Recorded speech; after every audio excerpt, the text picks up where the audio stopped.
Thank you, Chair and committee members. I know the testimony ran the gamut, the witnesses and everything, and definitely some of it didn't have to do with the bill. There's a lot of passion out there. There are things that are not operating correctly in the homeowners association world, and so we heard some of the issues, and we know that we've got other bills out there that are covering some of those issues as well. I think what we, and again, hearing how it ran the gamut, if for some reason in this bill it says that they're not allowed to use the court system, we definitely need to change that, because anybody can file a claim in court. Now they may. This bill would say if they want to go through the ombudsman's office, and in red, this is what we are suggesting.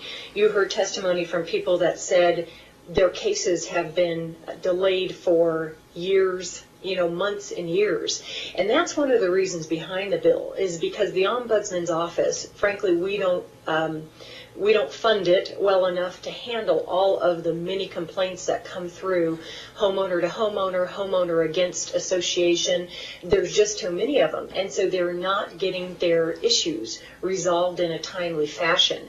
That was the reason behind this bill, was twofold. It wasn't being done in a timely fashion, so the homeowners could not get back to enjoying their lives, and it was expensive.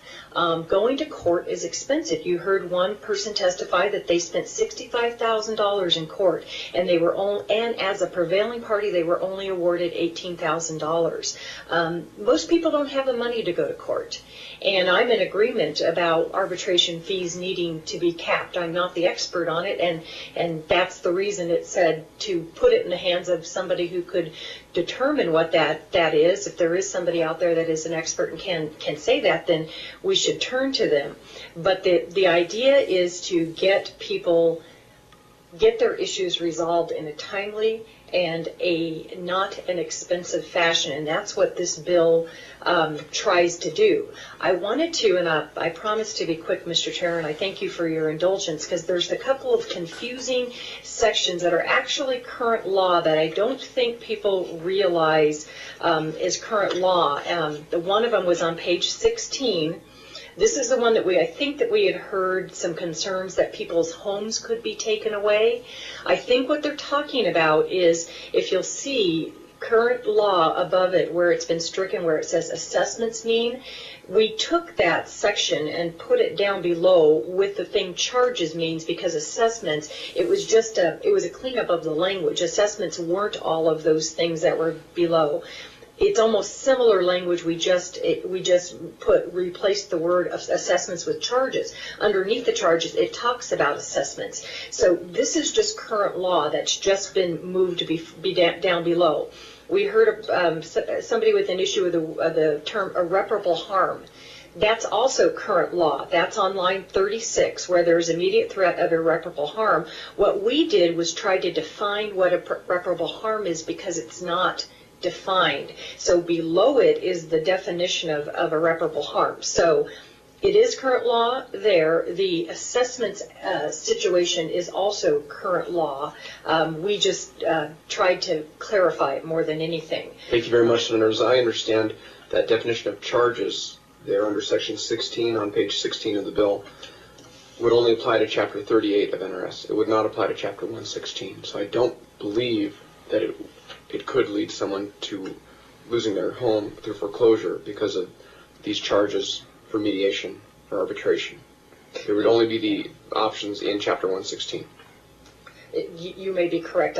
You are the attorney. I am not. So I was trying to look and see and hear where it even used why charges had to be identified, because I couldn't see in my new language where we talked about charges, but it's probably in there. And anyway, that's what we want to try. And as far as we had reference to Paradise Spa and Senator Bill O'Donnell, he and I are working very, very closely. He actually wants to keep in language. It doesn't apply in this particular situation, but he is afraid that if we take away things that are currently paid in super priority, they're $1 million in arrears, and he's very concerned that they have to retain attorneys in order to get this money back. So he and I work very closely together. I'm helping them with their situation. I've visited them. I've tried to put them in touch with attorneys. He's not involved in this particular issue, but when it comes to the collection issues, which you heard a lot of people talking about, he's actually trying to get me to put back into my language of SB 174 the attorneys and fees, because they can't recover it without it. But we're going to work on that. So I thank you for indulging me and allowing me to respond to some of these things. And if there are any questions, I'm happy to take them. Senator Copeland, thank you very much. We appreciate your effort to try to promote mediation and try to help homeowners associations become more whole and financially, and try to resolve disputes between homeowners and their associations so that you don't get this factionalization in the common interest communities. Mr. MacArthur, Mr. Kurla, any questions for Senator Copeland? Thank you very much for your time this morning. It's been a lengthy hearing. Thank you.